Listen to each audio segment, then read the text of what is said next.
Isang magandang hapon sa inyong lahat. Nais namin batiin ang lahat ng maligayang pagdalo dito sa ating Sunday Afternoon Tagalog Worship Service dito sa Grace Fellowship Church of Alabang. Ang GFC ay isang simbahang may malayang pamumuno, binubuo ng kapatiran ng Ebanghelyo na may tipanang pamumuhay sa isa't isa, sa ating pagsamba sa Diyos, paglago kay Kristo, at pagpapahayag ng kaniyang pangalan sa kapangyarihan ng banal na Espiritu. Ang kapatiran ay pinangangalagaan ayon sa wastong paghawak ng Biblia at tradisyon ng pananampalatayang ibinigay ng minsan sa lahat ng mga banal. Mababasa po ang aming statement of faith sa ating website, gfc.com.ph. At kung kayo man po ay bumibisita at may mga katanungan, mangyari po lamang na lumapit sa ating reception table sa tabi lamang po ng entrance pagkatapos po ng ating pagsamba at ikalulugod po naming sagutin ang lahat ng inyong katanungan. At nais ko pong ipakilala sa inyo ang ating mga ngaral sa hapong ito. Walang iba kundi si Brother J.C. Del Mundo na mga ngaral sa atin mula sa ikalawang liham ni Pablo sa mga taga-Korinto. Kabanata 1, mga talatang 12 hanggang 14. 3 talata lamang po, ngunit puno ng karunungan at katotohanan. Bago po ang lahat, inaanyahan namin ang bawat isa na makiisa sa pag-awit ng mga himno ng papuri sa ating Diyos at Hari. Mga awit, 136, mga talatang 1, 23 hanggang 26. O magpasalamat kayo sa Panginoon sapagkat siya'y mabuti, sapagkat ang kanyang tapat na pag-ibig ay magpakailanman. Siya ang nakaalala sa atin sa ating mababang kalagayan at iniligtas tayo sa ating mga kaaway. Siya na nagbibigay ng pagkain sa lahat ng laman. O magpasalamat kayo sa Diyos ng kalangitan, sapagkat ang kanyang tapat na pag-ibig ay magpakailanman. Inaanyahan po ang lahat ng may kakayanan na maaring magsitayo at ating sambahin ang ating Diyos sa Espiritu at katotohanan. Sabay-sabay po nating awiting pagpupuring walang hanggan.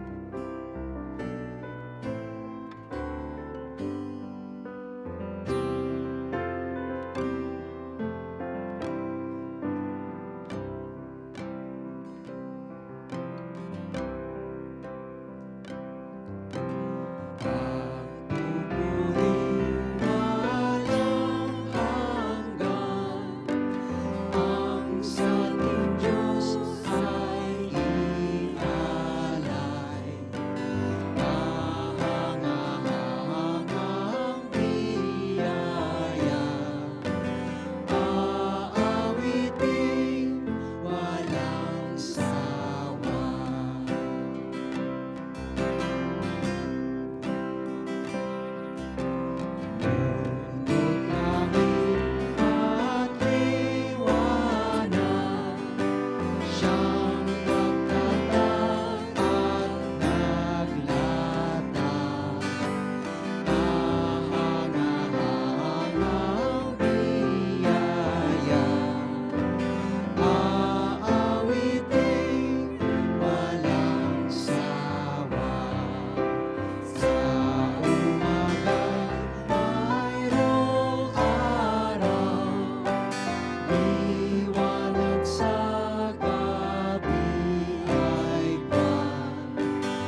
po kaya ang halaga ng ating pagmamapuri at pagmamalaki kung alam naman nating tayo ay walang pagmayari?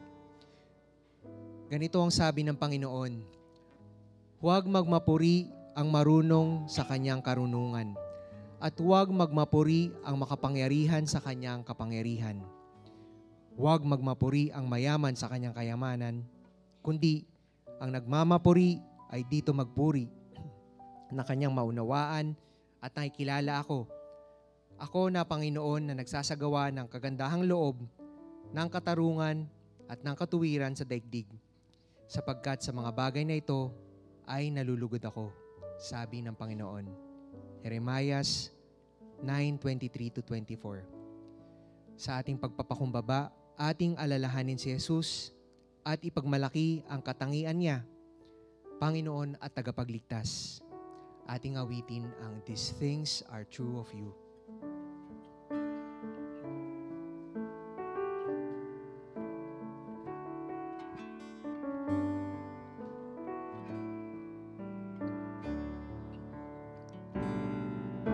Unshakable, immovable, faithful and true, full of wisdom, strength and beauty. These things are true of you.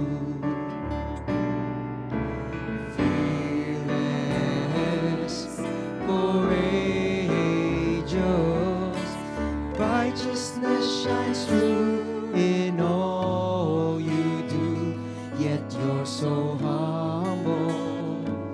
You lay down your life. These things are true of you. And as I turn my face to you, oh Lord, I ask and pray, by the power of your love and grace, make these things true of me too. Make these things true of me too.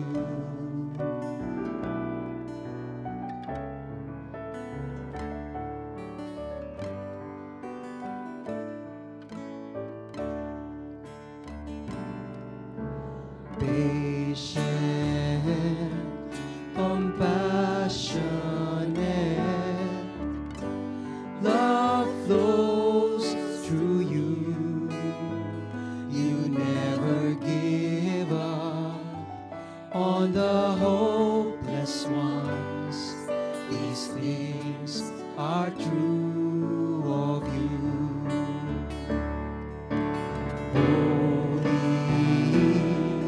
And blameless, you stand up for justice and truth, yet you love mercy and forgiveness.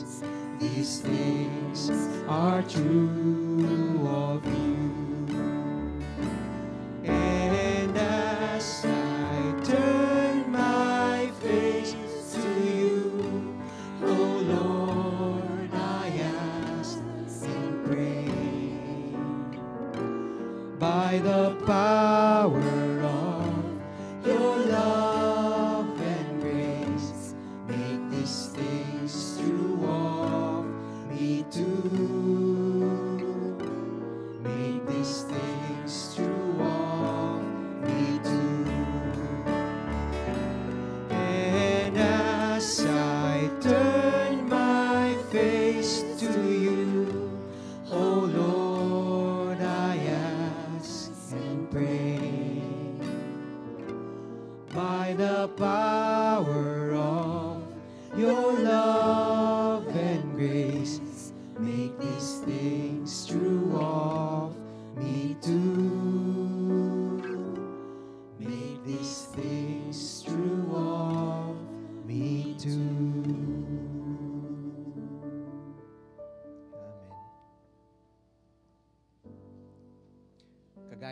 Pablo, tayong lahat ay maaari ring humarap sa mga pagdudusa habang tapat tayo naglilingkod sa ating Panginoon. Ngunit lahat tayo ay maaaring makatagpo ng kapayapaan sa Kanya. Mula sa mga salita ni Jesus, sa Juan 16:33, sinabi niya, "Ang mga bagay na ito ay sinabi ko sa inyo upang sa akin ay magkaroon kayo ng kapayapaan. Sa sanlibutan ay nahaharap kayo sa pag-uusig. Ngunit lakasan ninyo ang inyong loob. Tinaik ko na ang sanlibutan." Sama-sama po nating ipagdiwang ang kapayapaang ito sa ating pag-awit ng May the Peace of God.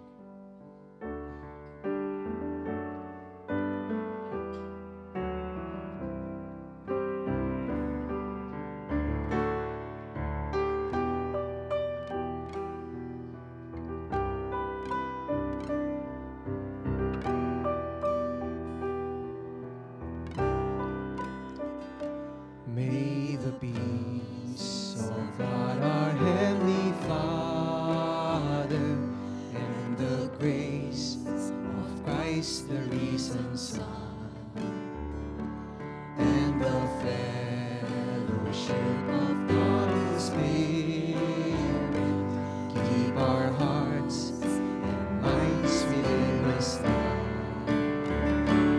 And to Him be praise for His glorious reign, from the depths of earth to the heights of heaven, we declare the name of the Lamb once slain, Christ eternal, the King of kings.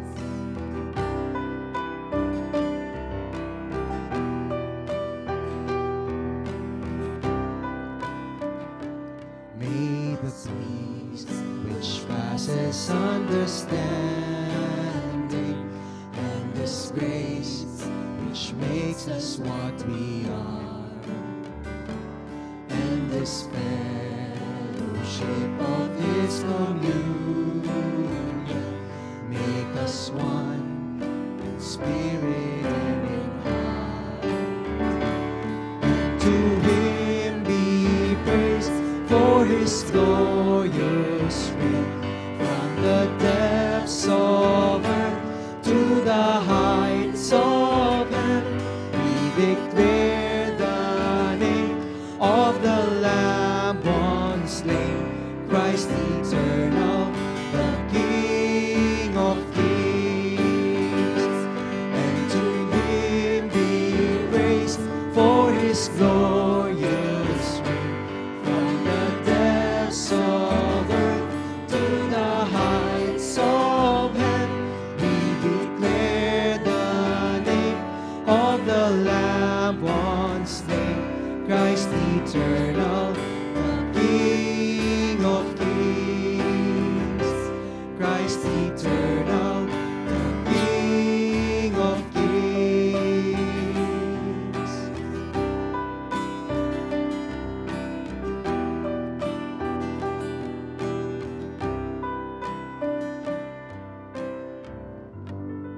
Amen. Manatili po tayo nakatayo para sa pagbasa ng banal na salita. Pagbasa mula sa aklat ng 1 Pedro, kabanatang 3, mga talatang 13 hanggang 17. At ito po ang sabi.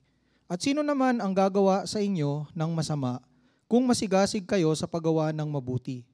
At sakali mang usigin kayo dahil sa pagsunod sa kalooban ng Diyos, pinagpala kayo. Huwag kayong matakot sa kanila at huwag kayong mabagabag. Igalang ninyo si Kristo mula sa inyong puso bilang Panginoon. Lagi kayong maging handang sumagot sa sino mang humihingi ng paliwanag sa inyo tungkol sa pag-asang nasa inyo. Ngunit gawin ninyo ito ng mahinahon at may paggalang. Panatilihin ninyong malinis ang inyong budi upang mapahiya ang mga nanlalait at umahamak sa inyong magandang pag-uugali bilang mga lingkod ni Kristo. Higit na mainam ang kayo'y magdusa dahil sa paggawa ng mabuti. Sakali mang ito'y ipahintulot ng Diyos, kaysa magdusa kayo dahil sa paggawa ng masama. Mari na po tayong maupo para sa panalangin.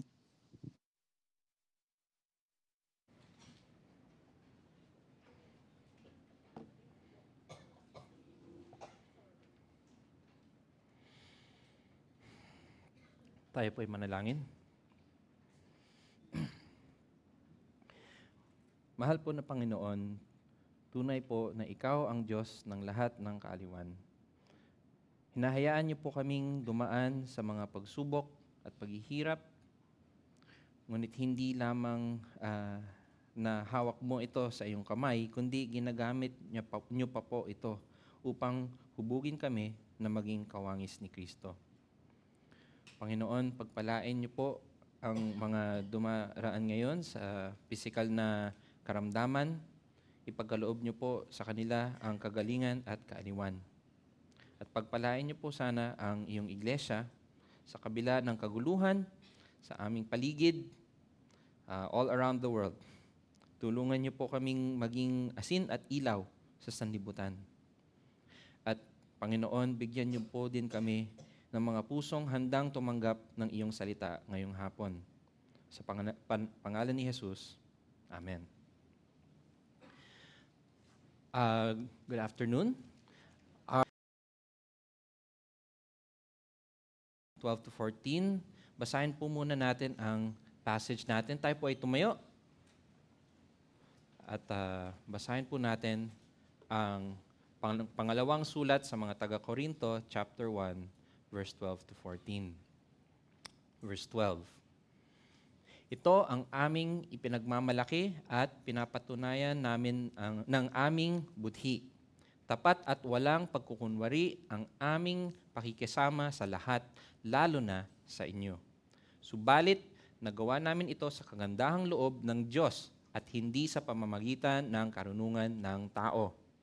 Ang isinulat namin sa inyo ay iyon lamang, kaya ninyong basahin at unawain.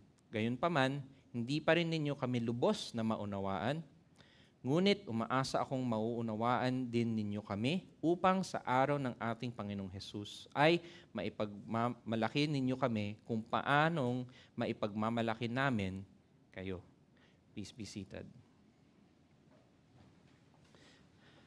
Again, magandang hapon po. Ang title po ng message natin ngayon ay Ang Kumpiyansa sa Gitna ng Pag-uusig. No, so following yung pattern nila Brother Josh and nila Pastor George, no, comfort in the midst of suffering, ito naman po, kumpiyansa sa gitna ng pag-uusig. Gustuhin po man natin o hindi po natin talaga minsan may iwasan ang epekto ng opinion ng ibang tao sa atin. Naranasan na po ba natin yon na may nanira sa atin, whether sa personal, sa trabaho, or social media, may nagpaparinig, ganun.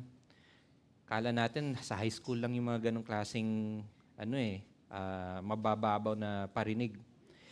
Na baliwalain ang mga, gustuin man natin baliwalain ang mga chismis o haka-haka ng iba.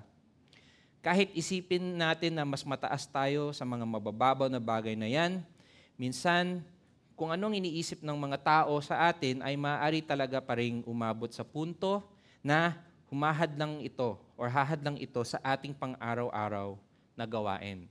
So, itry man natin ma-ignore, nakaka-obstruct talaga ng daily life minsan ang opinion ng ibang tao. At ito po ang pagsubok na hinaharap ni Apostol Pablo ngayon dito sa 2 Corinthians. Tulad ng tinuro ni Brother Josh nung sa introduction ng 2 Corinthians, marami po ang nangyari sa pagitan ng 1st and 2nd Corinthians. Para sa atin po, isang linggo lang ang nakalipas. Pero napakadami nangyari kay Apostol Pablo. May mga false teachers na pumasok sa church at sinubukang siraan si Pablo upang ipagmalaki ang mga sarili. Ngunit ang malala pa doon ay karamihan sa mga taga-Korinto ay naniwala po sa kanila. So, okay lang sana kung, sige, sabihin nyo, isipin yung gusto mo. Pero kung na-affect or na-influensya na yung pamilya mo, mga kaibigan mo, minamahal mo, iba na yon. Mas masakit talaga yon. Tinalikuran po nila si Pablo. Paano na niya tuloy sila mamiministeryohan? Paano sila magkakaroon ng mapagmahal na relasyon? Na na-obstruct, na hadlang ang ministry ni Paul. Nangailangan pa po ng isang matinding sulat at masakit na pagdalaw na hindi nakadetalye sa Biblia para magsisi ang karamihan sa ginawa nila. Ngunit, malaking pinsala na ang naidulot at may konti pang mga rebelde na natira. May mga konting remnants pa para kung saan ang sulat na ito. So lahat ng ito na palawanag na ni Brother Joshua. Pero nire-review ko lang po. So, sa verse 1 to 7 ni Brother Josh, inintroduce ni Pablo, Apostol Pablo, ang kanyang sarili, pati ang son in the faith niya, si Timoteo. At binigyang puri niya ang Diyos na pinagmumulan ng lahat ng ginhawa at kaaliwan. Tapos naman po after that, the following week, si Pastor George, verse 8 to 11, ipinaliwanag ni Pablo na dumanas po siya ng matinding kahirapan, na akala pa nila na mamamatay na sila. Ngunit may kumpiyansa siya na ililigtas sila ng Panginoon sa tulong ng mga panalangin ng simbahan. Tatandaan po natin yon. He asked for their prayers. Kaya't ngayon naman po, ay mag-umpisa na si Pablo ng panibagong section. Yun po ay yung greetings. No? Kung saan ay mag-uumpisa na siyang ipagtatanggol ang kanyang ministeryo laban sa mga natitira na naninira sa kanya. Ngunit, wait a minute. Kung napansin po natin, actually, wala pa nabanggit si Pablo sa sulat na ito tungkol sa mga maninira niya o sa mga paninira nila sa kanya. Diba? Third message pa lang to eh. Parang magiging defensive na siya and yet hindi pa nabanggit yung actual accusations. Baka magtaka po tayo. Ito po ay dahil ang nasa Biblia lamang ay ang dalawa nga pong sulat niya sa kanila at katulad ng binanggit ko, hindi kasama ang mga detalye ng itinatawag ng matinding sulat at ang masakit na pagdalaw. Ngunit, para sa mga orihinal na tagapagbasa nito, ay malinaw ang mga pangyayaring itinutukoy ni Pablo sa sulat po na ito. Maliwanag po ba? So, para sa atin, ano yan, parang may na-miss akong season or episode. Kasi sila, tuloy-tuloy yung pagla-livestream nila. Medyo hindi maganda yung ano. So ito po, para medyo mas maganda po ang idea natin, ito po ang mga pagtukoy ni Pablo sa mga nag-aakusa sa kanya at sa kanilang mga akusasyon. Okay? Very lang, parang may idea tayo. Ano ba yung mga pinagsasabi nila tungkol sa kanya na habang pagdinaanan po natin, kaya pala ito ang dinedefend niya sa sarili. Chapter 1, sinasabi nila na hindi siya mapagkakatiwalaan. Chapter 3, na wala siyang lehitimong credential. Chapter 4, na siya ay mapalinlang at mapagmanipula. Chapter 5, na may pagsulong sa sarili at hindi matatag ang pag-iisip. In other words, sira ang ulo. Chapter 7, na siya ay sinasamantala niya ang mga tao. Chapter 10, na siya po ay lumalakad ayon sa laman, hindi sa espiritu, at mahina kapag kaharap ang itsura. Chapter 11, sabi nila na hindi siya kasing husay ng magagaling, mahuhusay na apostol. May ganun pa, may comparison pa. At hindi siya mahusay na magsalita. And na alam niyang hindi siya lehitimong apostol. At chapter 13, na siya ay huwad or false na apostle.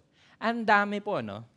I mean, isang, chismis lang sa atin, napipikon na tayo. Siya, grabe, sira ulo, wala, mahina, pangit ng itsura, pati personal na itsura. Grabe. Kaya ngayon, bakit ngayon sinasabi ni Pablo na may kumpiyansa po pa rin siya na ililigtas siya ng Panginoon sa tulong ng mga panalangin ng simbahan? Bakit confident pa rin siya sa halip ng mga accusations na ito? Gustong iparating ng mga kalaban niya na ang pagdudusa niya ay dulot ng mga kasalanan. Ngunit ano ang dahilan kung bakit kaya niya pang ipagmalaki ang kanyang ministeryo? At sa pamamagitan ng kanyang halimbawa, matututo din tayo kung paano din tayo ngayon bilang mga mananampalataya, makakatayong may kumpiyansa sa harap ng Diyos, sa harap ng mga masasamang tao at masasakit na sitwasyon. Dito po natin makikita ang tatlong katangian ng isang budhi na kumpiyansa sa harapan ng Diyos. So through Paul's example, we will learn how to have a clear conscience before God.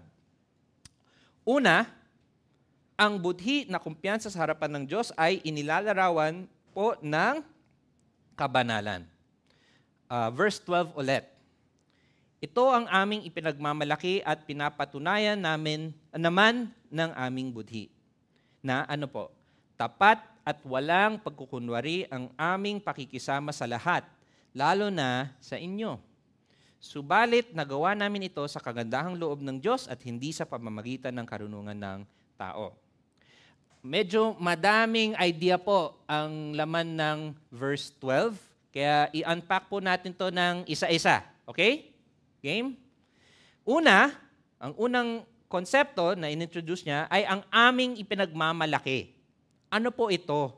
Ang pagmamalaki ni Pablo ay hindi po yung makasalanang klase ng pagyayabang.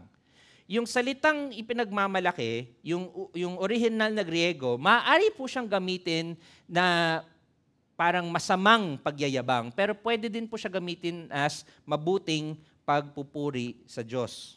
For example, sa binasa po ni Brother Jack kanina, Jeremias 9:23-24, ang sabi ni Yahweh, huwag ipagmayabang ng matatalino ang kanyang karunungan o ng malakas ang lakas na kanyang taglay, ni ng mayaman ang kanyang kayamanan. Kung may nais magmalaki, ang ipagmalaki niya ay ang pagkakilala at pagkaunawa sa akin. Sapagkat ang aking pag-ibig ay hindi nagbabago, makatarungan at matuwid ang mga ginagawa ko. Ito ang mga bagay na nais ko, ako si Yahweh ang nagsasabi nito. So there is the bad boasting and there is the good boasting. Nakakasunod pa po ba tayo? Okay? Kasi ang sinasabi po ni Pablo rito, ang babanggitin niya later, ito po ang pinanggagalingan ng kanyang kagalakan. He's just saying, this is the source of my rejoicing, the source of my joy. And what is that? Na pinapatunayan ng aming budhi. No? Ang tapat at walang pagkukunwari ng ang aming pakikisama. So, budhi, or what's the other word for budhi? Konsensya, the conscience. No? Ano po ito? Sa original na Griego, itinutukoy po ni Pablo ang kanyang budhi o konsensya na parang isang testigo o saksi sa isang paglilitis na magbibigay ng pahayag o patotoo sa pagiging guilty o inosente ni Pablo. So the conscience is what? It's our moral compass. Kilala niyo po si Jiminy Cricket? Hindi niyo na naabutan. Pinocchio. Yung konsensya daw ni Pinocchio si Jiminy. Ito na lang, 'di ba? Minsan sa television, pag may desisyon yung bida, may devil sa isang shoulder, tas may anghel daw. Ito daw yung konsensya. Hindi ito Okay. Yung po daw ang inner voice natin na nagsasabi kung ano po ang tama at ano ang mali. No? At yun nga, ang ginagawa po ni Apostol Pablo dito, tinatrato niya to parang isang witness, isang taga-testigo kung siya ay guilty o inosente. At ano daw po ang pinapatunayan ng kanyang budhi? Ano ang patotoo ng kanyang konsyensya at anong ang kanyang pinagmamalaki? Ito po ay natapat at walang pagkukunwari ang aming pakikisama. Gets? So, ito daw yung testimony ng konsyensya niya, that he lived with holiness and sincerity. That's what his conscience declares. At dalawa po, kung napansin natin, ang description ni Pablo sa kanilang pakikisama. Okay pa? Hello? Hi? I know it's a lot kasi. So I'm just checking. Ang unang description niya sa kanilang pakikisama na siya ay tapat. Sa ibang manuskrito, yung word na tapat ay actually banal. So hindi lang honesty, but holiness.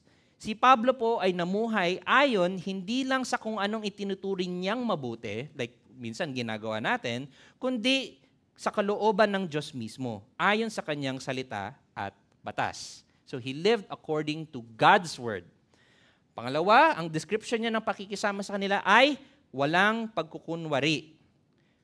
Ang original po ulit na salita nito ay kombinasyon. Okay, di ko nababanggitin yung Griego kanina sa English.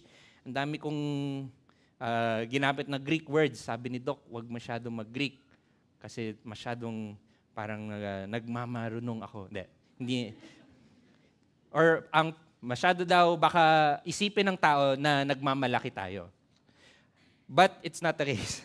Pero yung term ng walang pagkukunwari, yung original na Greek word niya is a combination ng isang salita na yung ibig sabihin po ay sikat ng araw at at isa pang salita na maghusga or to judge. So yung term na pagkukunwari, no, walang pagkukunwari or sinseridad ay may idea ng pagsusuri ng isang palayok na itatapat sa sikat ng araw para makita kung ito ay may basag na itinatakpan lamang ng wax para maloko ang tagapagbili. Gets? So, it's a bit complicated, but you get the idea. Okay? Sincere. Ang ibig sabihin ay ang pamumuhay nila Pablo at ayon lamang sa kalooban ng Diyos at walang paghahalo ng kahit ano pang ibang motibo. Because in the word sincere nga, kung may kahalong wax, ibig sabihin nun, hindi siya pure. So ang sinasabi ni Pablo, ang pakikisama ko sa inyo ay tapat sa kalooban ng Diyos at walang halong secret motive, walang hidden agenda. Ang sinasabi ni Pablo, alam nyo na po ito. Kilala nyo na po ako. At ito'y pinakita nila Timoteo at Pablo sa dalawang grupo daw po. Una, sa lahat at lalo na sa inyo. Ang una po, sa lahat, sinong lahat? Ang lahat ng mga di manampalataya sa Korinto at lahat pati ng mga kaaway niya na nag-aakusa sa kanya. Pero, mas maliit ang concern niya sa mga accusers, mga kaaway niya. Sabi niya, lalo na sa inyo. Sa mga mananampalataya sa Korinto, lalo na daw po sa kanila. Kasi para kanino pa ba mas importante na mapatunayan na siya ay tapat, kundi mga espiritual na anak niya. So sige, kahit masama ang tingin nila sa akin, okay lang yun. But kayo mga anak ko, no? Mga spiritual children ko, I want you to know the truth about me. Lalo na kayo. At bilang dating mamamatay Kristiyano, malinaw na malinaw po sa pag-iisip ni Pablo na lahat ng kagagawa at pamumuhay ng ganito ay posible at resulta lamang ng biyaya at pagpapala ng Panginoon sa kanya. Kaya niya po sinabi na, nagawa namin ito sa kagandahang loob lamang ng Diyos. Even if he lived a sacrificial life, a holy life, alam niya wala siyang any credit. At katulad po ni Pablo, kailangan din po natin maunawaan ng mabuti na kung mayroon man tayong ginawang tama sa mata ng Diyos, kahit anong may eternal na halaga, na ito po ay dahil lang ipinagkaloob ng Panginoon na mabigyan tayo ng kaalaman, ng pag-iintindi, ng pagnanais sumunod, at pati kahit ang oportunidad na sunurin po siya. Wala po tayong kakayahan na hindi niya binigay lamang sa atin. Naintindihan po natin? At yun po yung ugali din ni Pablo. At sinabi niya po, hindi sa pamamagitan ng karunungan ng tao or fleshly wisdom or human wisdom. Ngayon, ano ba ang human wisdom? Ngayon, maraming mga YouTuber, mga influencer, mga self-help, self-improvement. Ewan ko kung uso ba yan sa inyo. Meron bang nanonood mga self-improvement? Yung gumising ng 5 a.m., maligo ka agad ng ginaw na tubig. Or drink water, vitamin D, sunlight. Halatang nanood din ako, no? For research purposes, kasi fleshly wisdom yan. Ang pamumuhay na matuturing banal sa mata ng Diyos ay hindi posible sa karunungan ng tao base sa personal na eksperyensya, sapagkat ito po, ang human wisdom ay limitado, pansamantala lamang, at galing sa pananaw sa mundo na hindi naniniwala sa Diyos. Okay? So, yes, may mga bagay po that we can learn from unbelievers. But, it comes ultimately from a worldview that is godless. Kaya po yung fleshly wisdom is only, temporary. Kaya't, ang katangian ng budhi po, ngayon ulit, na may kumpiyansa sa harapan ng Diyos ay isang konsyensyang una, tinuturing banal, at tanging ang Diyos lamang ang may karapatan magsabi kung ano ang tunay na kabanalan. Naintindihan po natin? Only God gets to define what is holy. A holy life defines a righteous conscience, and only God defines what is holy. Wala po tayong karapatan mag-imbento ng sariling definition ng kabutihan o kabanalan. We have no right. At ikalawa naman po, ang budhi na malinaw sa harapan ng Diyos ay ipinapakita sa pamamagitan ng integridad. Verse 13, ang isinulat namin sa inyo ay iyon lamang, kaya ninyong basahin at unawain. Konektado sa tapat at walang pagkukunwaring pakikisama sa kanila, no, na binanggit niya sa previous verse, konektado po doon, sinasabi naman ngayon ni Pablo na ito'y pinatunayan ng pagiging consistent ng pagsusulat niya sa kanila at kung paano nila siya kilala sa personal. Sinasabi niya, consistent po ang buhay ko sa mga sinulat ko sa inyo. At nakita niyo na po ito. Ipinangako kasi po ni Pablo sa 1 Corinthians, diba? Second tayo ngayon. If you remember way back in 1 Corinthians chapter 16, no, he promised na siya ay bibisita ulit sa kanila. Ngunit dahil sa mga pangyayari, hindi niya ito kaagad natupad. Kaya't kaagad ito ginamit ng kanyang mga kaaway, yan na, chismis kaagad. Konting, delay lang. Ginamit kaagad ng mga kaaway para kumbinsihin sila na si Pablo ay paiba-iba ang isip at salita. O, kita nyo na, wala yan. Empty words. Di ba nakakapikon yung ganun? Konting mistake ka lang, sinasabi na, ayan, wala na yan. At hindi mapagkakatiwalaan. Kaya po niya sasabihin later on sa verse 17, na hindi po sakop ng passage natin yun, kundi next week kay Brother Ian and Brother Dan, sasabihin niya sa verse 17, ako ba'y nagdadalawang isip ng balaking ko ito? Ako ba'y nagpaplanong tulad ng mga taga-sanlibutan na nagsasabi ng oo at pagkatapos ay hindi naman pala? Again, he's defending himself sa mga accusations na hindi pa niya binabanggit. Kaya kailangan yung kanina po, maintindihan natin na marami na ang nangyari. Marami na ang sinabi tungkol sa kanya. No? Kaya dito sa verse 13, nagsisimula na ang kanyang pagde-defend ng ministry. Kasi nga naman po, maaari nga pong maiba ang pananalita natin sa tunay na karakter natin. Hindi po ba? Kapag may ulterior motive o lihim na motibo ang isang tao, hindi po ba gagamit tayo ng salita upang kumbinsihin ang isang tao? For example, kung ninanais mo maging popular, gagamit ka ng mga pambobolang salita, uy bro, uy sis, ganda mo naman, uy, pumapet ka. At kung nais mo naman makanakaw or makahingi ng pera, either manloloko ka o mananakot ka. Your words is determined by your motives. Ngunit, nakilala na po ng mga taga-Korinto si Pablo ng personal. Kung hindi mo kasi kilala ng personal ang tao, madadala ka sa mga salita niya. Ngunit, ang mga taga-Korinto ay nakilala na siya ng personal. So even if they accuse his words of being false or changing, he's saying, you know that my character is aligned with my words. Nakita nyo na.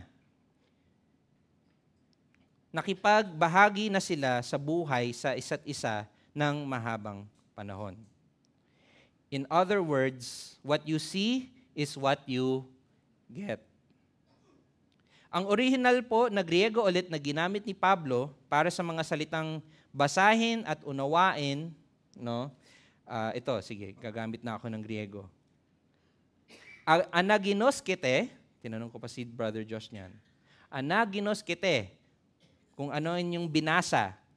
At apaginoskete, no, ang pag-uunawa, na ang pareho po ito ay laro sa ugat na salitang ginosko na nangangahulugan ng alamin or to know.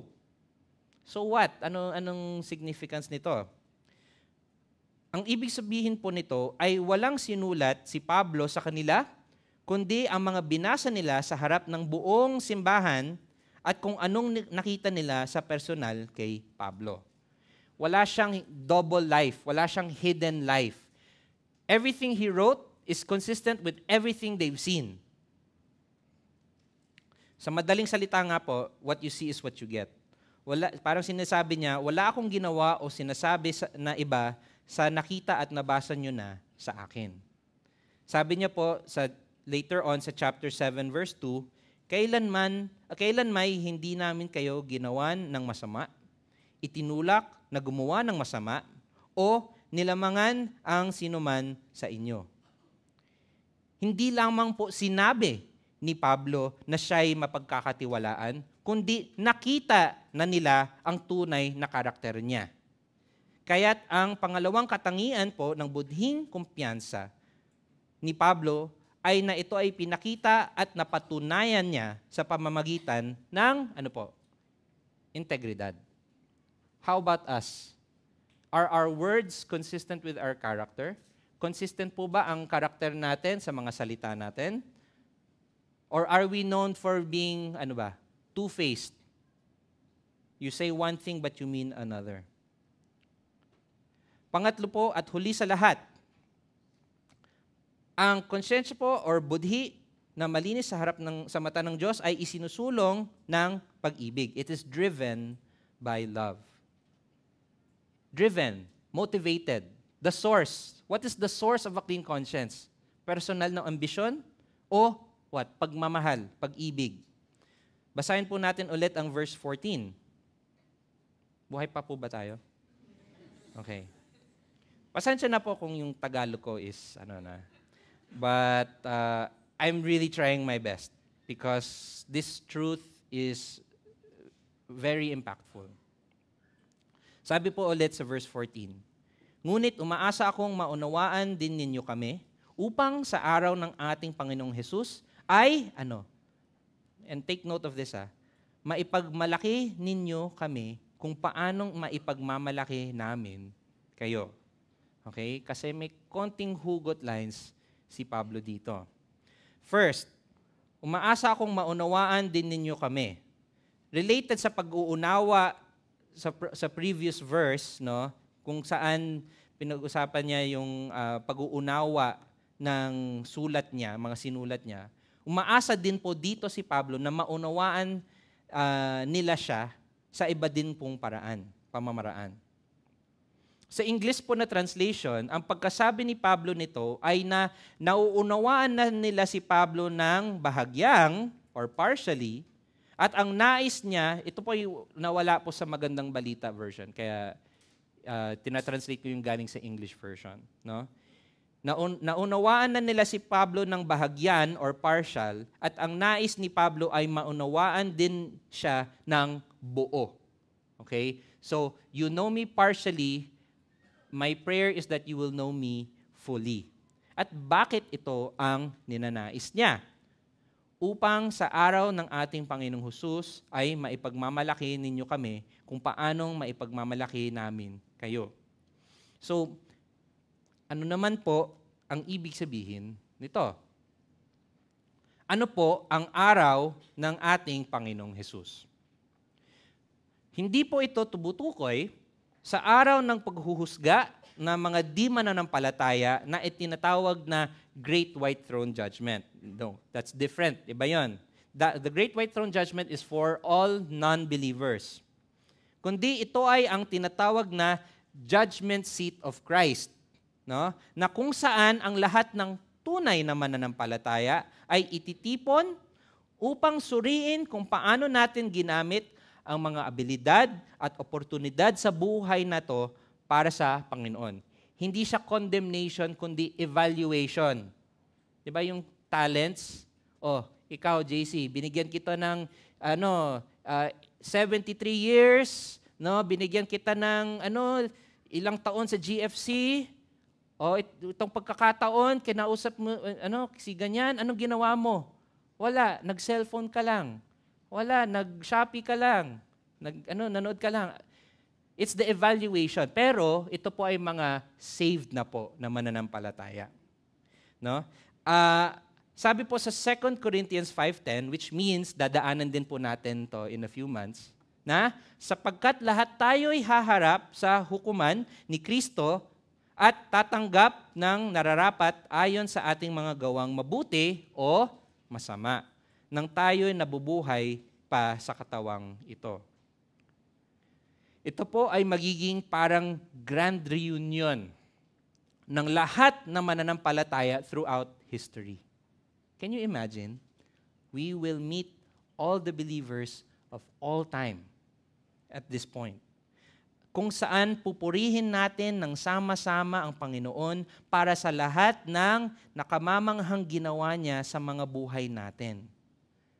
No? So for example, ikaw, nakilala kita sa Sunday school. Bata ka pa nga, tapos naging pastor ka pala. Wow, praise God. Parang imagine yung mga people that you haven't seen for decades, nakalimutan mo, na makikita mo sa langit. Hoy, grabe, nung huli nakita, hindi ka pa Kristiyano, depressed ka pa noon. Tapos ngayon, wow, kasama na kita kapatid. Praise God. So, can you imagine the grand, glorious reunion that we will have? Yun po yung tinutukoy ni Pablo. At dito umaasa po si Pablo na maipagmamalaki ninyo kami kung paanong maipagmamalaki namin kayo. Magdidiwang po si Pablo sa ginawa ng Panginoon sa buhay nila. Yan yung mga anak ko. Yan yung mga spiritual children ko sa Corinto. Buo pa sila. Praise God, Lord. Ang galing mo talaga. No? Matutuwa siya para sa kanila. Matutuwa sa kanila mismo. Ipagmamalaki po niya sila. Yan po ang sinasabi niya. At dito po ako medyo nakaramdam ng konting lungkot para kay Pablo. Dahil ito ang mga taong ipinagministeryohan niya, nagdusa po siya para sa kanila, at sila ang mga espiritual na anak niya, at tinalikuran nila siya. Napakasakit na walang nagtanggol sa kanya lamang.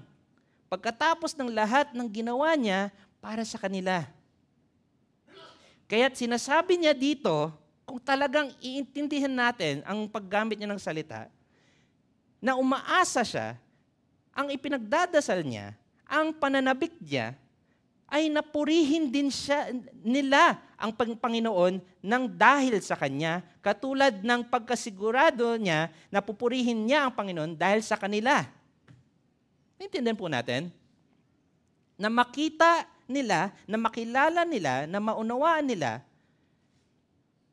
na siya, makilala niya siya na wala ng duda, nang wala ng maling pagkakainti, at wala ng akusasyon, kundi ng buong katotohanan.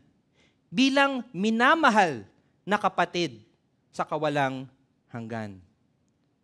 Sana ganun din ang magiging tingin nyo sa akin. Because I will praise the Lord for you.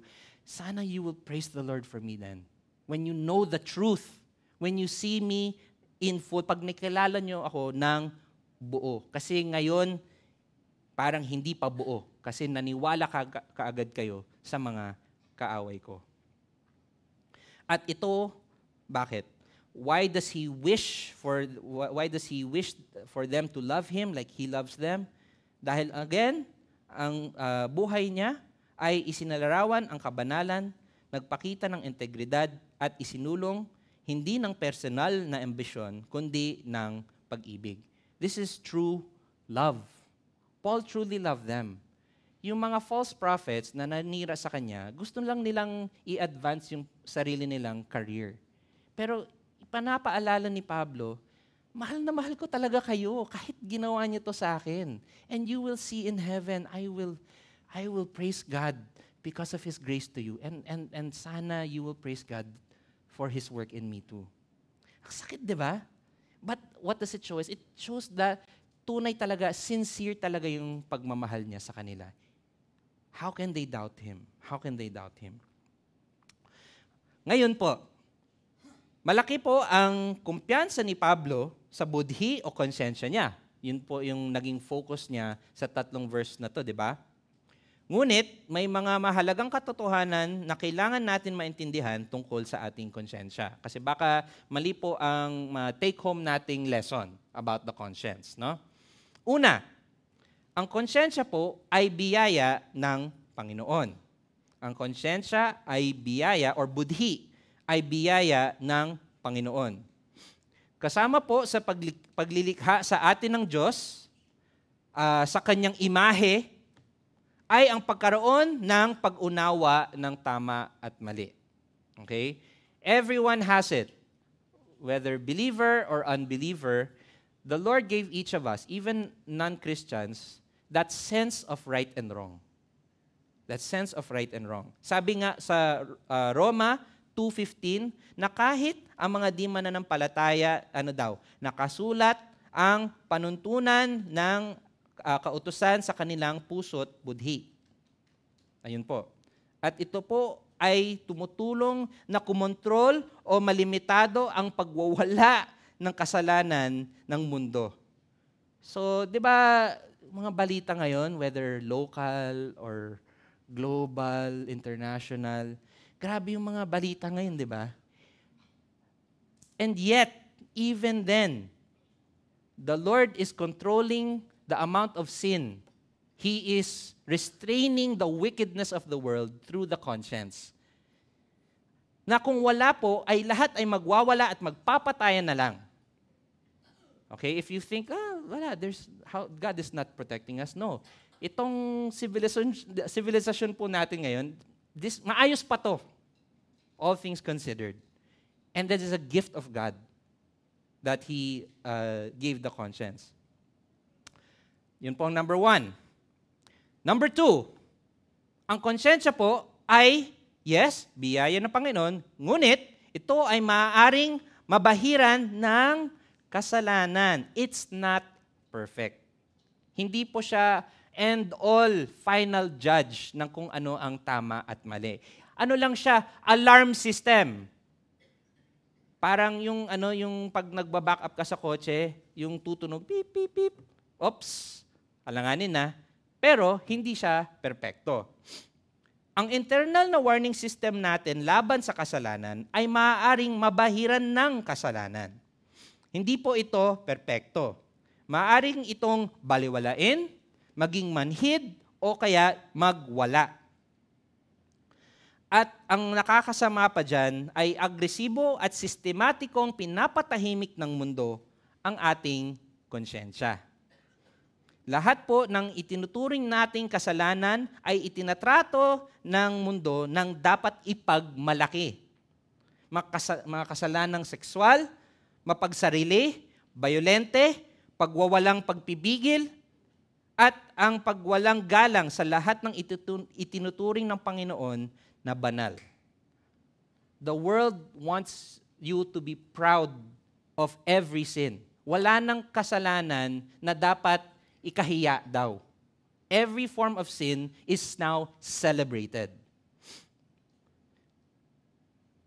At yun po, pangalawa, yes, biyaya po ng Diyos ang konsyensya, ngunit ito po ay maaaring mabahiran ng kasalanan. Kaya po, number 3, at huli po sa lahat, ang budhi o konsyensya natin ay kailangan ng patuloy na paggabay ng salita ng Diyos.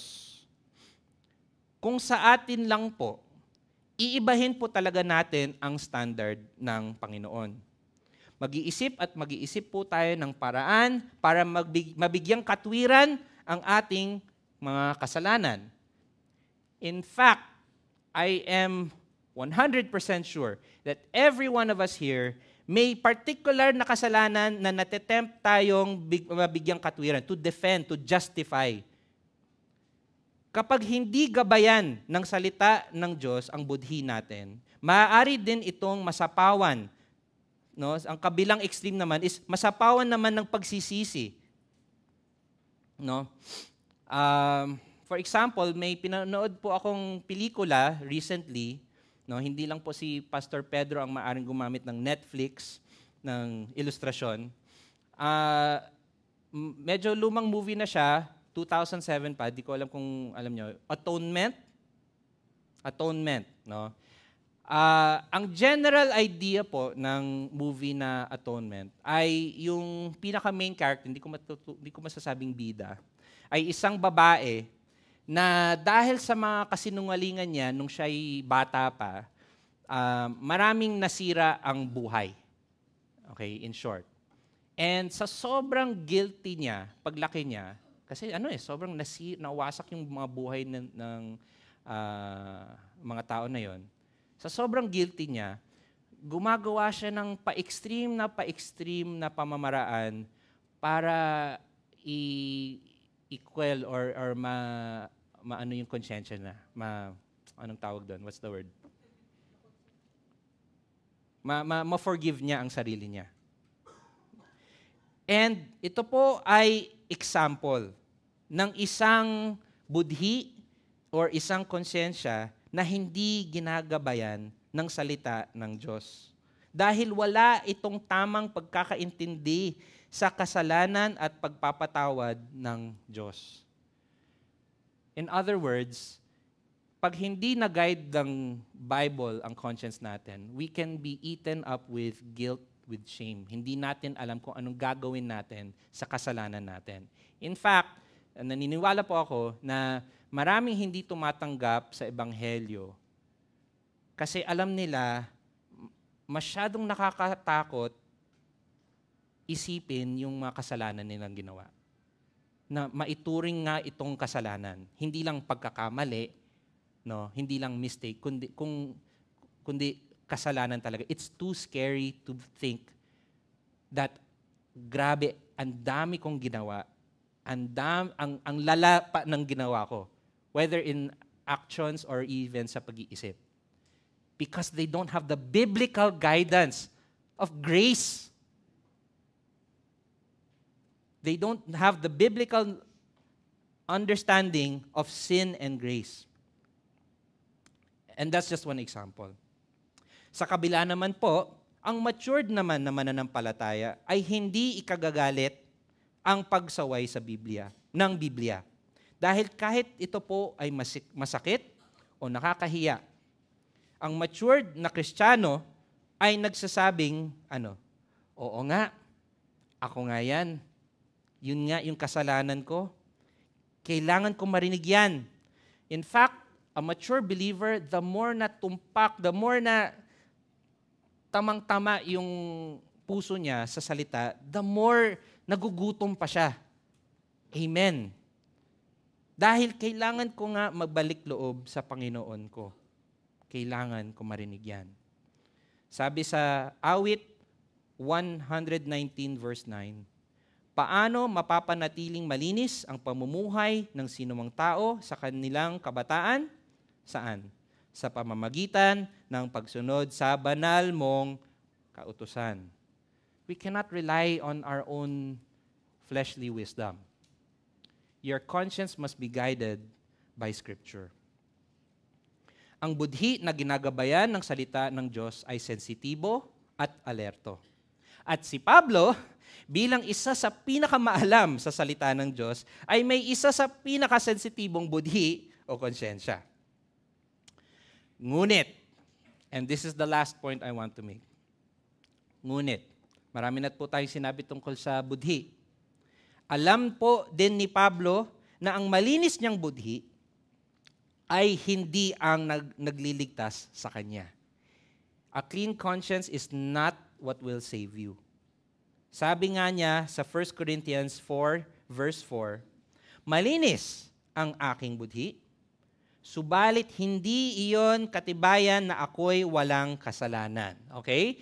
So he is confident sa testigo ng konsyensya niya, pero hindi ito ang basehan ng salvation niya. So hindi din po dapat tayo magkamali. Ang Panginoon ang humahatol sa akin. In the end, hindi ang budhi natin ang maliligtas sa atin, kundi ang Panginoong Jesus pa rin. We need Jesus Christ. Kaya po, kung kayo po ay nandito bilang mananampalataya na hinayaang maging manhid ang konsyensya at nangangatwiran pa sa mga kasalanan, pasalamatan po natin ang Panginoon para sa pag-aapi kay Pablo. Nang dahil dito ay isinulat niya at inaral natin ngayon ang tunay na dapat pananaw natin sa kasalanan. Magdasal at isuko ang sarili at tigilan ang pagsisilensyo ng banal na Espiritu. Stop silencing the Holy Spirit. At kung kayo naman po ay nandito nang wala pang relasyon sa Panginoon, binibigyan kayo po niya ngayon ng pagkakataon na magkaroon ng kamalayan tungkol sa sariling mong kalagayan. Ang konsyensya po natin ay biyaya ng Diyos, regalo ng Diyos, ngunit ito po ay nabahiran ng kasalanan. Ang Espiritu Santo lamang ang makakagising sa mga makasarili, mayayabang at bayolenteng tao katulad natin upang sumuko, magpakumbaba ng sarili at sumunod sa Kanya. Only the Holy Spirit. Even if I want to be a Christian, without the Holy Spirit to convict that sin in me, I cannot. Nakikita ng Panginoon ang ganap na karumihan ng pag-iisip at pagnanais natin, ngunit gusto pa rin niya tayong iligtas. Kung makita lang natin ang kasalanan natin bilang kasalanan talaga, at maunawaan na si Jesus ang nag-aako ng ating mga kasalanan at ang nagbibigay ng kanyang sariling kabanalan at malinis na budhi sa atin. Let's pray.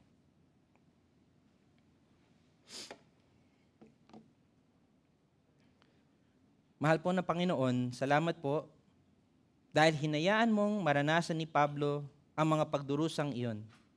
Sapagkat dahil dito naisulat niya ang liham na ito na nagsisilbing magandang gabay para sa amin kapag kami rin ay dumaraan sa mga paghihirap. Panginoon, huwag niyo pong hayaan manahimik ang aming budhi. Tulungan niyo po kaming lumago sa kabanalan, katapatan, at pag-ibig katulad ni Apostol Pablo. Maraming salamat po sa lahat sa pangalan ni Jesus. Amen.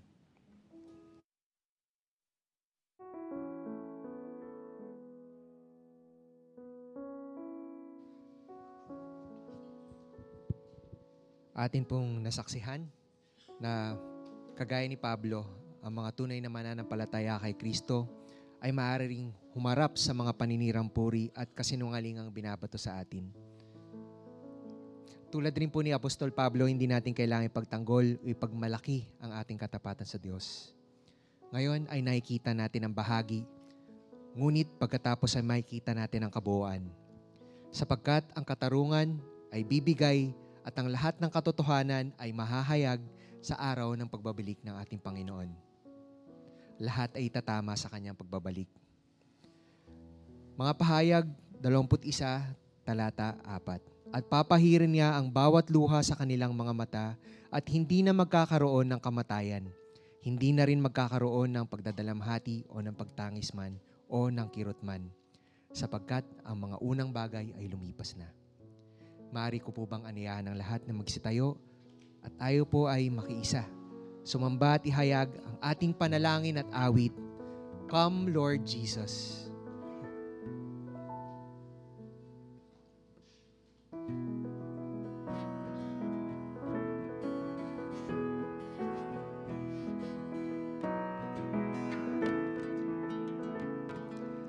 When the war is over and the battles are done, we shall see our Savior shining like the sun.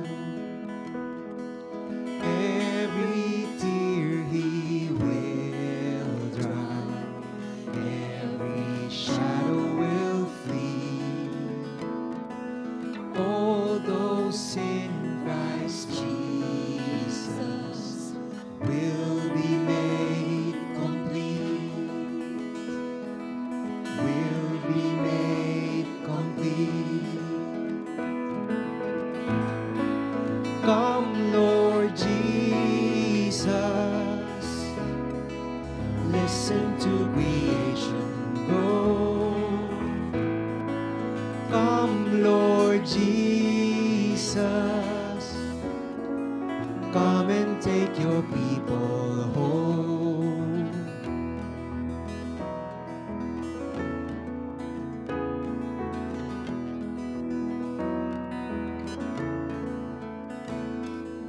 Every tongue will praise Him, every knee will bow when we see our Savior riding on the clouds, riding on the clouds. Come, Lord Jesus, listen to creation grow. Come, Lord Jesus, come and take your people home.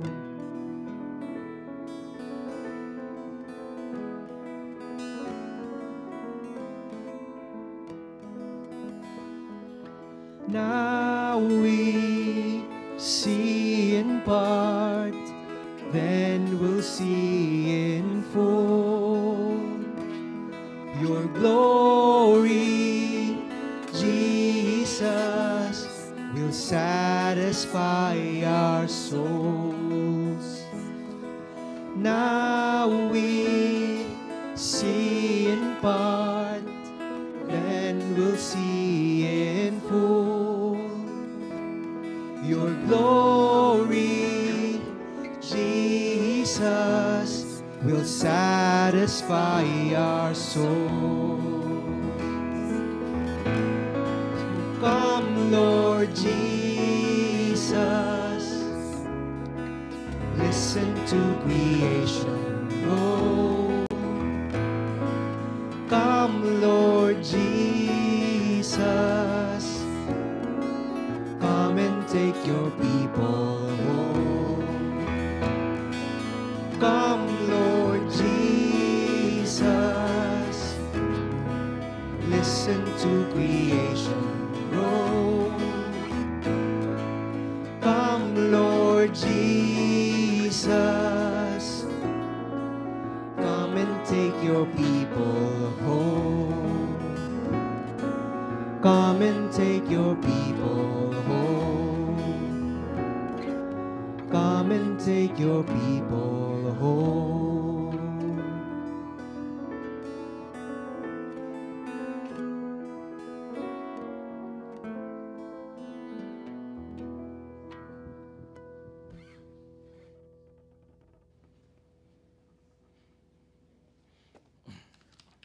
Konting announcements lang po. Number 1, PDF 242 Bible Study. Ngayong Thursday, March 20, 7 p.m. dito sa GFC Center. We will be covering the Davidic Covenant. Number 2, Men of the Word. Men of the Word is calling all men to a series that tackles the sins we excuse, starting with the sin of loving the world. Join us as we study and fellowship together and examine the trap of success and the concept of the self-made man. This is a mini conference we cannot ignore. Invite your male friends and family this Saturday, March 22, 8 a.m. to 12 noon, dito po sa Madison Galleries. You can register either po sa likod or by texting that number sa screen. Number 3, GFC 10-year anniversary. Grabe. Praise God. 10 years. Happening 2 Sundays from now, March 30, at the 3rd floor events place. So babalik po tayo sa luma nating venue. And napakalayo na travel. We will only have 1 service po that day. So combined ang English and Tagalog services. Number 4, baptism class and baptism proper. This May 17, 10 a.m. to 1 p.m. sa South Bay Clubhouse, Sukat. Again, pwede po mag-register sa likod. Number 5, couples seminar, calling all married couples or those about to get married. Join us for millstones or milestones sa June 27-28, a seminar to strengthen your marriage. Limited slots only. Again, pwede po mag-register or inquire sa likod. And last but not least, church camp. Camp registration is still open, pero kung gusto po natin ng mas preferred na kwarto na hindi ganun kalayo sa kantin, kailangan mag-reserve and register right away. Please visit the registration table at the back if you are interested to attend. Konting announcement lang daw. So, ngayon po, ang benediction po natin ay galing sa 1 Corinthians 15, verse 58. Kaya nga, mga minamahal kong kapatid, magpakatatag kayo at huwag matinag. Maging masipag kayo palagi sa paglilingkod sa Panginoon dahil alam ninyong hindi masasayang ang inyong pagpapagal para sa Kanya. Glory be to the Father, and to the Son, and to